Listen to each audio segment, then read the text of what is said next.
Welcome to She's Got Guts, where functional nutrition meets ancient wisdom to bring you grounded insights and practical tools for your wellness journey.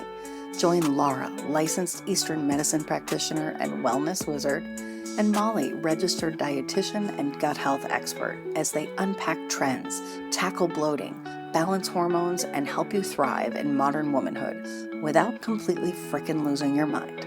Let's do this.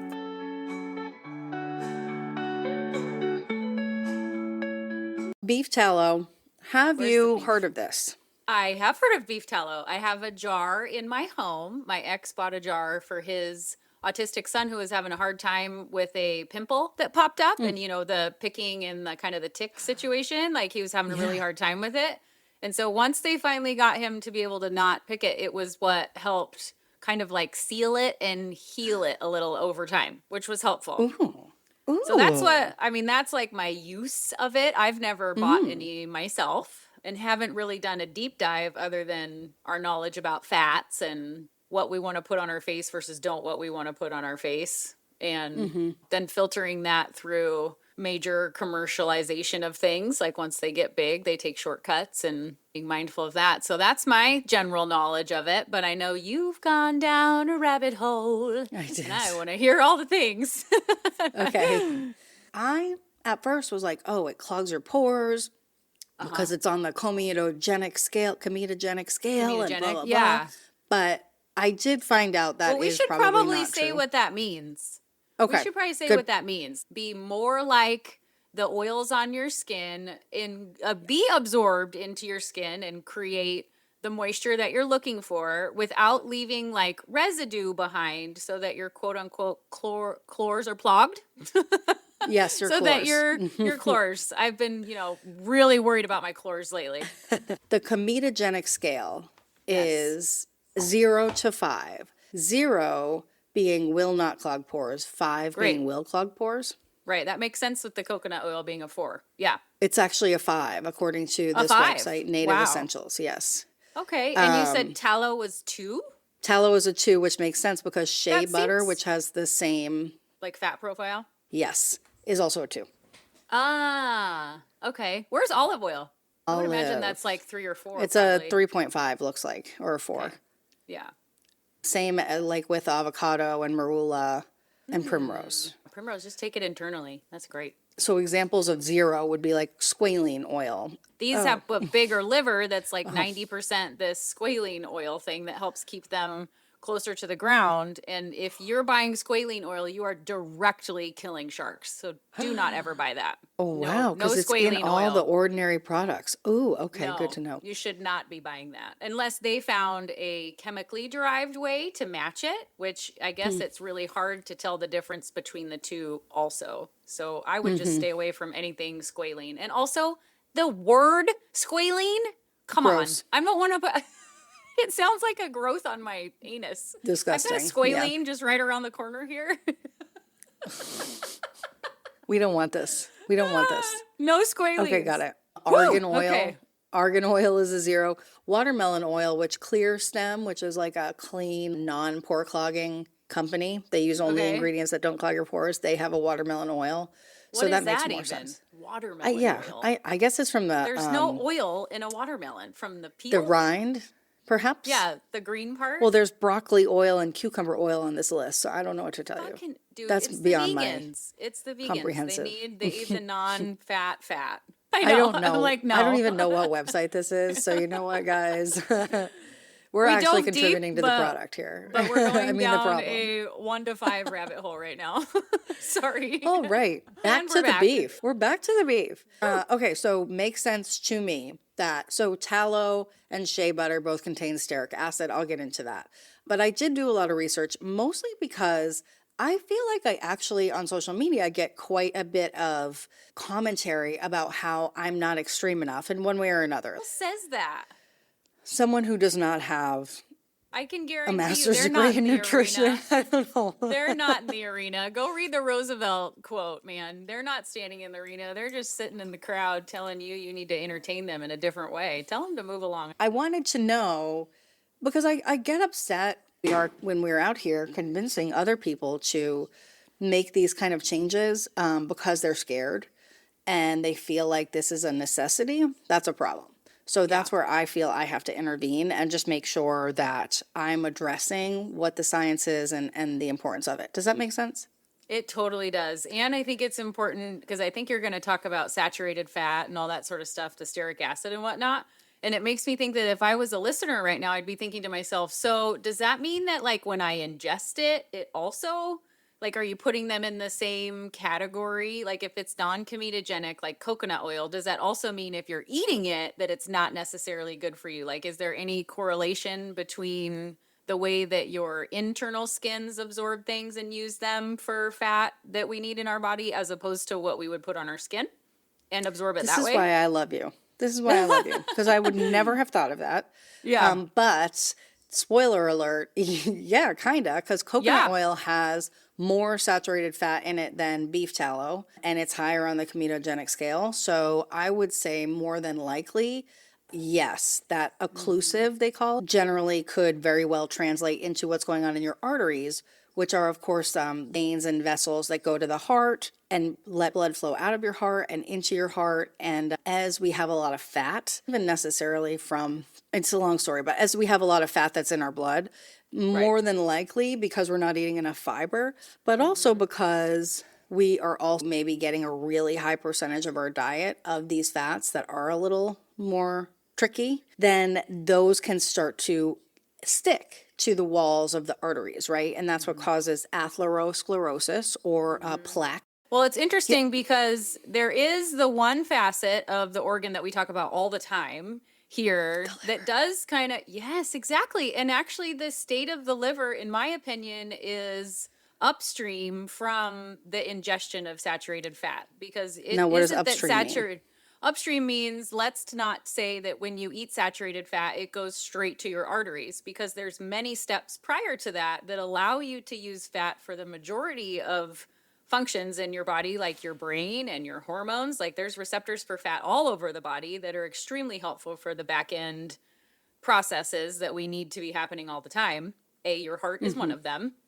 But Mm-hmm. if your liver is functioning properly and you're moving your body around and you're eating the fiber like you're talking about, it will be a situation where you can utilize those fats in a way if they're coming in and they're like good quality and they're not Mm-hmm. like exposed to a lot of heat and all of that, which is Right. also a great segue to tallow. But there should be that step of your body being able to manage that fat. It isn't that what you eat goes straight to your heart. That's very fiction.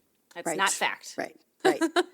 Because it does have to take, like, everything takes a trip to your liver. Like each fat starts big as a chylomicron and it gets smaller and smaller and smaller until it's an HGL.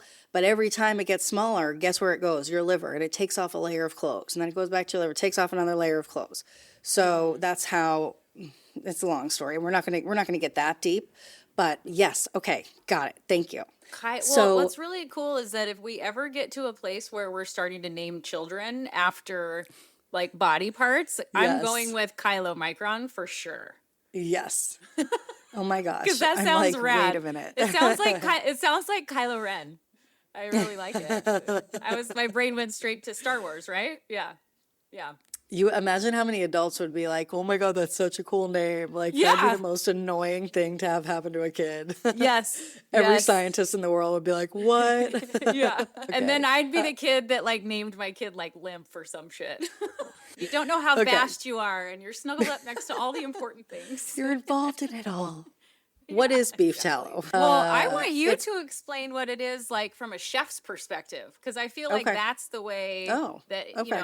when we were like beginning to be agrarian humans, we were starting or even hunting humans, we would use all of the animal.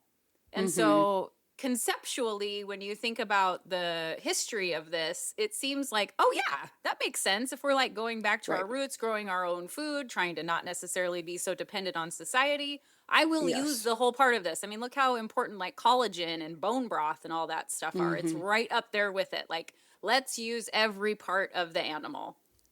And That's what I respect always the try to animal. convince my vegans in my practice is I'm like, these are highly nutritious, not necessarily the tallow, I'm like, these are highly nutritious elements and they're using the whole animal. Like, I understand that you don't like the way that that whole thing goes down, and I don't either. So we're going back to the traditional ways of using these, right? Hunter gatherers. Right. And I would imagine that the way they cooked it is quite like a chef who would treat this like their baby. Like, this is going to Right. be beautiful and delicious. So, like, one thing I heard was there was like a wet and a dry way to do it. Like, what's the real way to get? I imagine it's quite like ghee, like we use in Supercube. You know, the fats are a little volatile. You don't want to get it too high. Like, how do you actually like cook it to get So, it? great question. First of all, we've got beef tallow, which is what we're talking about, is the fat from beef that's been melted.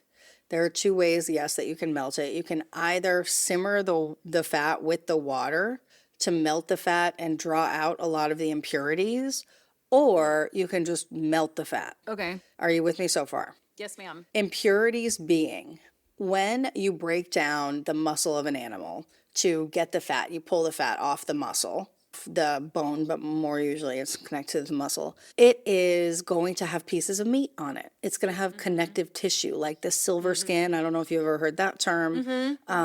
It's going to have that. It's going to have maybe a little bone. Certainly, it's going to have some organic matter like microbes or bacteria Yeah. from the meat. When we have the fat, there are physically things in it that by organic matter, I meant like some stuff from the meat, like some microbes that came off the meat or, like a bacteria or something like that. Thinking about all of those things, we don't want to eat those things. We don't want them when we're using the fat for other things. One way to render the fat, which would be if you were doing it at home, ideal, would be to cut it up into small pieces and simmer it in water. And then you kind of annoying. Then you have to cool the whole thing down and then take the towel off, because just like with gravy, when you make gravy and then you put it in the fridge, you see like that layer of fat on the top. Yeah. That's exactly what happens. And then the impurities would stay in the water below it. Yeah. That is one way that you can reduce the amount of impurities. Takes a long time, takes a lot of labor, is not that you would use if you were producing it commercially. But if I were a chef and I had pulled fat off of something and I was melting it down, that would certainly be one way that I could do it. If you melt it yourself, number one, it is going to smell like shit. They used to use beef tallow for candles in churches and they had to stop because it smelled like dead It bodies. smells so bad. Ugh. Yeah. It's the same with bone broth. Bone broth smells really stinky I when you cook know. it too, unless you put a ton of onion and garlic and all that stuff I in know. it. It's stinky. There's that to consider. That Yeah. commercially, that's not a desirable thing. Nobody wants that. No one's going to buy Yeah. something. They're going to open it up and say it's bad and return it. And so overall, you got to think about the lowest common denominator with marketing and with food and with education. Like, if it smells bad, people are going to think it's bad. And that's pretty obvious.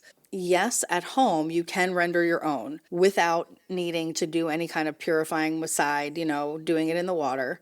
And then you can freeze it, store it in the freezer or store it in the refrigerator for a longer period of time. I would not store it on your counter because it is going to be a breeding ground for bacteria. So that's my PSA. Okay. The problem is with anything that the government gets involved in. By the government, I mean the FDA. They have regulations in terms of the amount of impurities that can be in there.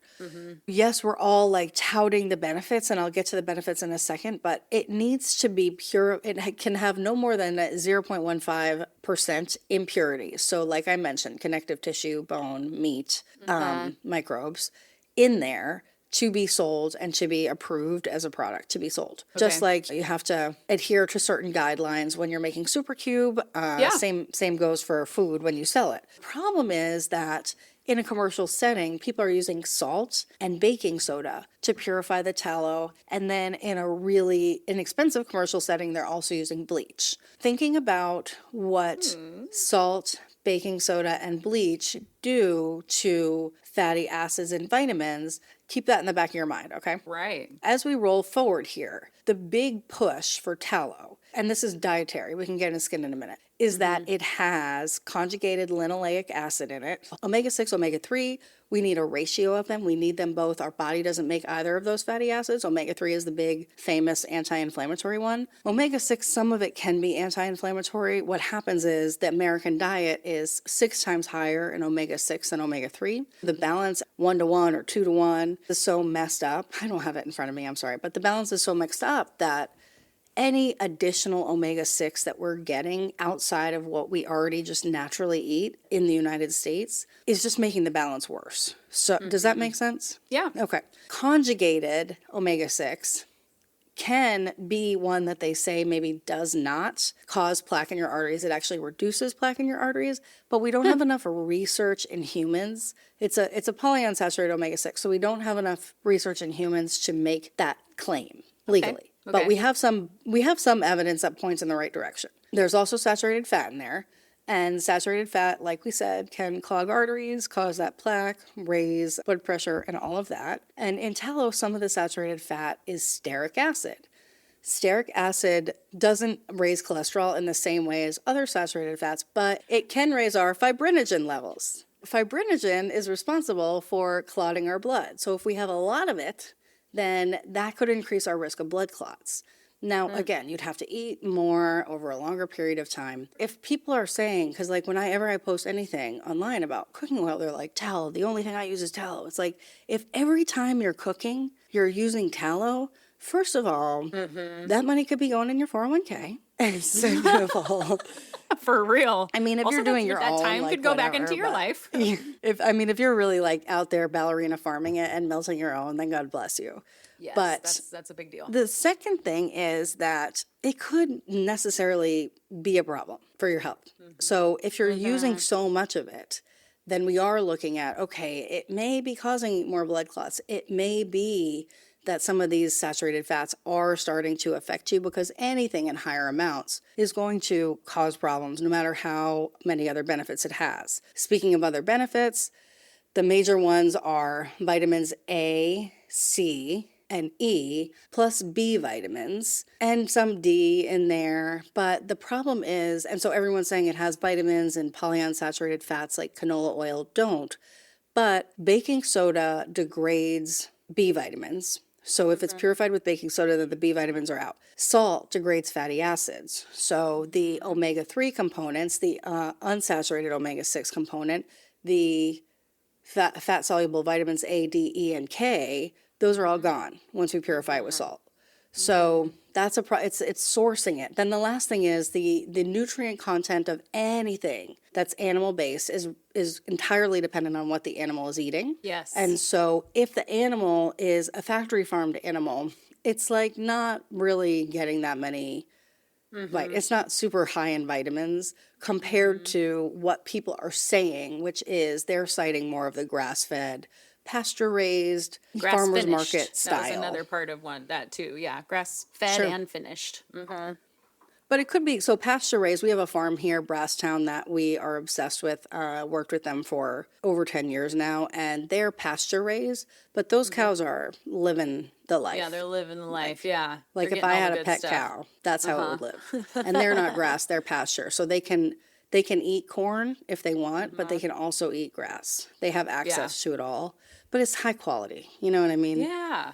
Just thinking about all that nuance. I'm okay with a cow eating some grain as long as it's not covered in glyphosate, like the grain itself. Right. That makes perfect sense. And as long I think as they it's should not get moldy. a balance of all of it. Yeah. Right. So I think, yes, in theory, if you were melting your own tallow from grass-fed or pasture-raised farmers market beef, absolutely in moderation, it is going to be healthier than most cooking oils. But if you cross that threshold and overfill your cup, like we always talk about, then it's still saturated fat that's going to clog your arteries. When like Shake Shack switched to using beef tallow for their fries because the customer demand was so high, that's bleached. You know that is bleached beef tallow. And I'm sure it's it white as a ghost. anyway. It's going up to like a 200, 300 degrees to fry Oh, a that's fry. okay. So, No, it's okay. Beef tallow has a high smoke point. But the other thing that messes me up is that McDonald's used to use beef tallow And they Yeah. had to stop because saturated fat is so bad for your arteries.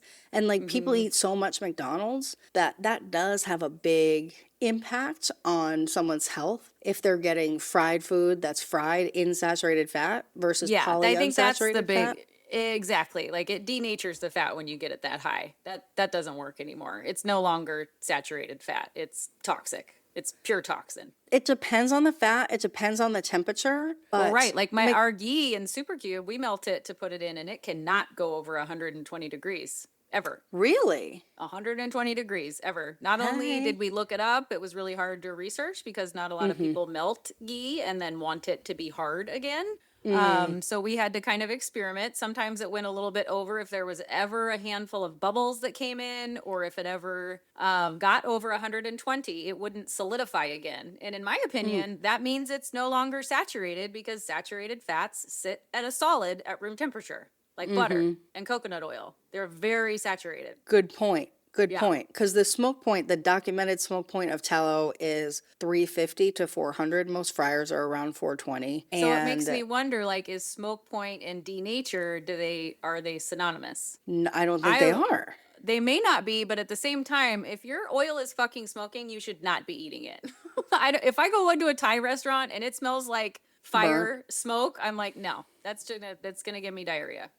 Sorry, Because I'm not eating that. once the oil does smoke, yes, it causes a lot of smoke in your restaurant or in your Mm-hmm. home, and the antioxidant protective, the fat then is oxidized. Yes, yeah, Meaning, just like if you had an apple that broken. sat out all day and got brown, right? Like Oxidization, yeah. oxidation is what happens inside of our body with free radicals, cancer, that sort of thing. That's kind of part of it. So antioxidants are the fruits and vegetables and fibers that we eat to Right. protect us from oxidation. So you don't want to eat oxidized fats. No, you don't. And keeping it as low as you can heat wise, I think is a pretty good kind of like gold standard. Like, don't heat everything up too much. Like, I've gone and like turned on the pan to cook an egg, and then I turn around and I'm like, oh, I'll kind of, and turn over the dishes real quick, and I turn around and it's when I'm on fire, and I'm like, ah, well, not on fire, but it's smoking, and I'm like, ah, shit, I got to start over. Like, there's no way I'm going to eat that. No, like, no, I'm not eating that. But I think that's crazy with the Shake Shack and McDonald's and all of that. They kind of do have to follow the trends and also keep it really commercially doable. It's all Right. about the dollar. So I Right. get it. But Thinking about the whole fat thing though, and in terms of like when you talked about like your body's saturation level of different fats, I kind of am a firm believer that I like to have a lot of different oils next to Right. like in the cooking area. I like to have the avocados and the olive and like the grapeseed. Avocado and olive, I will let them go a little higher, but grapeseed is like, salad dressings and that sort of stuff. Coconut, always with Asian foods. I love coconut. it And also can't go too high. right. And I don't really have any of the other stuff there because I don't fry anything, but I would love to know from a chef, if someone does want to buy a nice jar of high-end tallow that's in a glass jar and pasture raised and the other ingredients in there are organic and they know it was like from a farm where someone's, making it for delicious cooking. What would be a good way, like what matches well with tallow? If we're like, oh, I kind of want to like throw a new fat in and I don't eat a ton of six. So if this is going to be a good one, if I get a high quality one, what's a really good meal that I could like cook with tallow? Like for some reason, I think like sauteing mushrooms in it sounds yummy, but I really have never I think cooked with that it would before. be yummy. Is Right. it kind of like maybe like a butter? Does it taste like a butter? What does it taste It like? tastes like beef Oh, okay. unless it's been purified or bleached. So it should taste like beef. So it should taste like beef. So yes, surprise. mushrooms, sauteing onions, using as a base for a sauce or a soup. So like as you're sauteing your onions and garlic, what I mean, like kind of adding some extra flavor. Think about French onion soup. That's beef stock Sure. in there, so that's really good. Any kind of like also what you're pairing it with. If you're making Brussels sprouts to go with your steak, then that could be really nice. Ooh, that sounds good. Yeah, like thinking about like if you're having Thai food and it's shrimp, then I wouldn't use the beef tallow. You know what I mean? Yeah, I'd use coconut. Yeah. Or Yeah. avocado, whatever. But yeah, just remember that there are a lot of there could be a lot of benefits to eating it in moderation and like kind of adding it as one of the players in your diet. But it can't be like, it's not this like, oh, if we make McDonald's fries with beef tallow, then everything will be fine again. Because Yeah. it Well, won't. it's kind of that concept of how some people are like, if it's good for me, I'm going to overdo it and do a ton of it. I'm just going to, it's what I'm going to do all the time. Aside The from like problem meditation, I think that's probably a little overkill.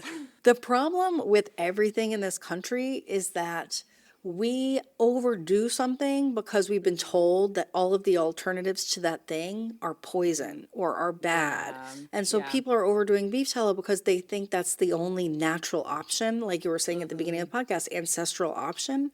Yeah. And It's we're not. not There's plenty living of fats in, out there. like How they about couldn't just press for regular olive old oil butter? back then. Right. Yeah.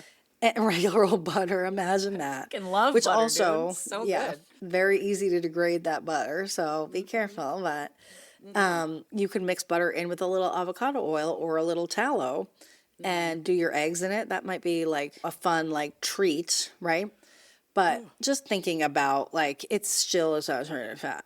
Yeah. So would I recommend it? In moderation, sure, but I would say if you bought that jar, even if it seemed like everything's good, if they're not saying something about their purification process on their Yeah. website No. or on the Then no. bottle, I would like ask. So I would send them an email, or like at the farmer's market, I would ask the farmer. I mean, I think that farmer's market, you got a higher chance of, or Getting a just good make your quality own. one, probably. Yeah. You can definitely make your own. That's another option. But certainly keeping in mind that if it is white, it is not, it's bleached. Right. And also, if it's not solid, like really solid, from what I understand, it Right. also probably has some beeswax or some other fat that's added Sure. to it, because the tallow Yep. shouldn't have fat, I guess. Hey, what do you know about suet? Like the stuff around the kidneys or something? Yeah. Because some people Right. were, when I was kind of looking this up, they were kind of holding them hand in hand, and I was like, I don't think those are the same. It seems Yeah. like the location of where we get the suet from was what was the like fat and tissue kind of surrounding the kidneys, whereas tallow's like the whole body parts. It doesn't discriminate. Actually, they use it in Britain for cooking a lot, like in like a pudding. Ew, a Or beef. they have some other like cakes and like pies. Another one that you could argue, why didn't anybody really Why get are into people putting ghee in ghee this all whole over their time? face? Yeah, why aren't people doing everything with ghee? I don't know. Yeah, I don't either. That's like the long and short of the dietary tallow, is that number one, the vitamins would be degraded by certain purification processes. Number two, yes, it has some anti-inflammatory acids in it, but so do all these other oils. Number three is that it's got a unique lipid profile, but that doesn't necessarily mean that we should consume that unique lipid profile all the time, or that we're able to really get that profile from every cow in every situation. Right. Face, skin, good to know that that stearic acid, like coconut oil, will really mess you up if you have skin issues. Like if you were to put coconut oil on your scalp or on your face, oftentimes it will cause a breakout because it is so thick and so occlusive. But for beef tallow, that stearic acid is because coconut oil is from a coconut. Tallow is from an animal. And like you can get a heart valve from a pig, right? So if you think about it, animal fat is going to be very, very close to our own skin's lipid profile. So Correct. I can see how it wouldn't clog your pores as much because it is so similar biologically to the own structure of our own skin. So if skincare is white, then it's bleached. It can be really good for, like you said, a lot of different topical ailments. It can be really soothing. It's definitely healing. A lot of people like it for eczema in children. Yeah. Yeah. I'm a fan. Yeah, so I'm looking at coconut oil again, and I think what's interesting is its profile of omega-6 is pretty high too. So that omega-6 must be pretty non-comedogenic in general. You mean- I don't want to be generalizing, but I just did. That coconut oil as being non-comedogenic is really rich in omega-6s. It is very comedogenic. Yes, comedogenic. Yes, sorry, not non-comedogenic. Thank you. Well, and omega-6s are often found in saturated fats. So coconut oil is really high in saturated fat. What And how saturated many there means is are. it's covered in oxygen. Yeah. And then when you cook it too high, then it becomes deoxidized, meaning the oxygen pops off of there. But then it's not what your body would normally recognize it as. And it's Correct. essentially, I would say, rancid. I don't want it that way. I want it No. intact for my So body. like margarine is made from vegetable oils, which are all liquid at room temperature, but the saturation of those molecules makes it solid at room temperature. Exactly. Okay. And I think if you are going to get the tallow, I do think that if you have very dry skin or if you're like preventative, like I'm going to go out and garden and I normally get really dry hands in the cold, kind of like those. I'll put some on my hands to make sure they don't get too dry and crack or whatever. Or maybe you have a little infection that's responding well to that or something along those lines. Like I think it could be, you have to test your skin to see, like put a little patch on there and maybe cover it for 24 hours and see if you have a reaction. Again, I think in your first aid cabinet of what we're calling ancestral remedies, I don't think tallow is bad, but it has to work for that person. And also, I think it's really good when we do microneedling in my practice. Sometimes they really want me to get their furrow and like around the mouth and stuff where there's wrinkles. And sometimes when the skin is turning over, it gets really dry. And something that's like really binding like that, like at some point in time, we'll say like you can put CeraVe on it or whatever, or like actually just Neosporin or Vaseline, where you're Aquaphor. like, these are terrible for you. Otherwise, like you would never cover your face in Vaseline at night and be like, oh, I'm just so beautiful. You know what I mean? Like I might put mayonnaise in my hair, but I'm not putting Vaseline on my face. But you could use it in that specific incident where you do want those pores to be closed so that they are not having any air or any drying out coming at all, so that that skin can kind of turn over. Like there is a time and a place for something like tallow. And I look at tallow as being an alternative to like a Vaseline or something along those lines that is more rooted in like an ancestral thing. So maybe you had a terrible sunburn and you were peeling and you're like, I'm going to mix some tallow with a little bit of jojoba for a couple of days and really moisturize my face. And then maybe, do a little exfoliation. And I don't think that would be pore clogging by any means. If anything, I would look at it as like a deep moisture treatment, kind of, Right. but not for like every day, just something Correct. in your ancestral facial toolkit. Or if you have other areas of your body that aren't your face, I think it's a lot more forgiving there, right? Like Yeah. for if I had like a Elbows, bikini knees, line razor something. burn, Yeah. maybe I don't know if I would put my own tallow that I rendered on my bikini line. I might want it you to be would a be little making purified. it for you would be making it for eating. I might do a little something. Yeah, I mean, you could like throw some aloe in there and some essential oils. I'd have you Just make pull a it. couple cups out and send it to me. I'll turn it into Yeah. something. The long and short of it is that we're looking at a beautiful ingredient that does honor the animal too. So I'm not anti, but I am anti let's vilify everything in the name Yeah. of this one thing, overconsume this one thing, get heart disease, and then come out with a paper in 2 years that says all you people that have been eating so much tallow now have heart disease. And then everyone says, I don't trust nutrition. I don't trust science. And I don't blame Yeah. those people for saying that, because if Well, you they didn't do eat their a own ton research. of something, Do your own research. but there's also not a lot of, we can't just like hop to it and immediately follow a group, like find a group of people, make sure they're going to say what they eat every day, follow them around for years or months at least, and then get it published and get it reviewed and blah, blah, blah, write it. Like we can't just hop to it and do that. It takes forever. There's not a lot of research in humans because people cared about it back in 2000, 2005. Then they stopped caring about it because everybody switched to vegetable oil. Yeah. And then we moved on to something else. Yeah. I would say though, for a lot of our listeners that are in the same stage as us and that like early midlife, I would say that, or midlife, I don't know, I'll be there next year, that we a little more likely that a woman in her perimenopause state, when her estrogen is declining, to be in a bubble of mindfulness for your cholesterol. Like I know over the last year, my cholesterol got high. They weren't worried about it. The ratio was still okay, but I was like, oh wow, That's really interesting that my cholesterol Yeah. is a little bit higher. And I know that it was directly related to my hormones because of Mm-hmm. the other symptom pictures that kind of came along with it. And so I think if you're younger and and you're exploring with, or if you're not perimenopausal, I should say, and you don't have heart disease in your family and you just kind of want to explore something more with your diet and create a balanced fat profile in your kitchen with it, like go right ahead, but maybe not super extreme for those people who are in a bubble of having the heart, the brain, the bones, the skin, all of that be a Mm-hmm. little bit more under attack from the lack of hormones. That's probably not the best Mm-hmm. idea. Yeah, absolutely. Check All that of heart. those things. And making your own decisions too, to understand that the way that things are isn't because, I mean, sure some things, the way that things are is because of big whatever, big tobacco, big junk Oh food, yeah. big candy, whatever. Big But sugar, big pharma, big gas, all of it. for the most part, I can't walk around all day and think the world is out to get me. And the reason that I'm using whatever peanut oil while I'm cooking is because everyone wants me to die. That's not a healthy rhetoric.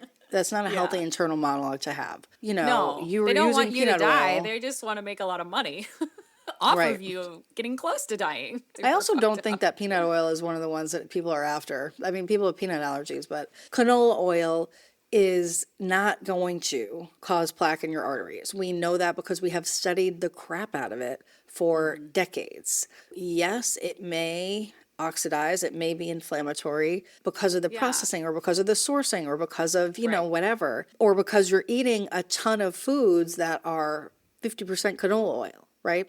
Or fried Right. in canola oil. But like there's so many little things there that I just said that Yeah, people are not taking into account.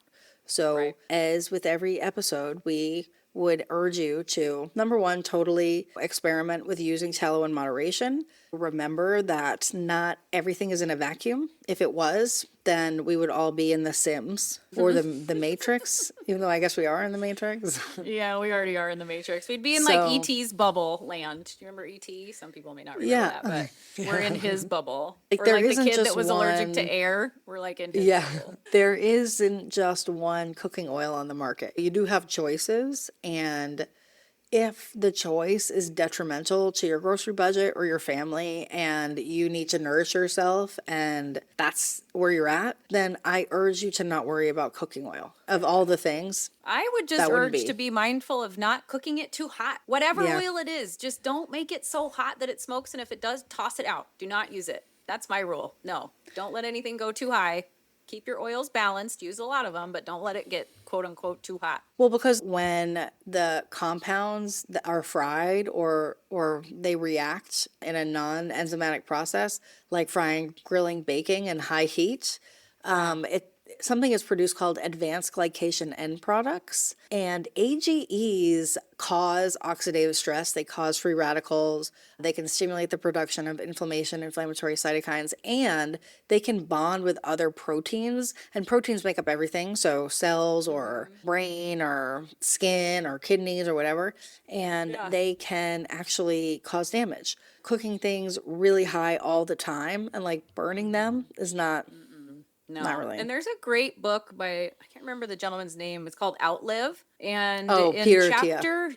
yes, and his chapter 7 about heart disease and fat is phenomenal. You're I obsessed with loved that it. book. Chapter I just 7 love is it. your I jam. think it's great. I love it. I think it's really Yes, good.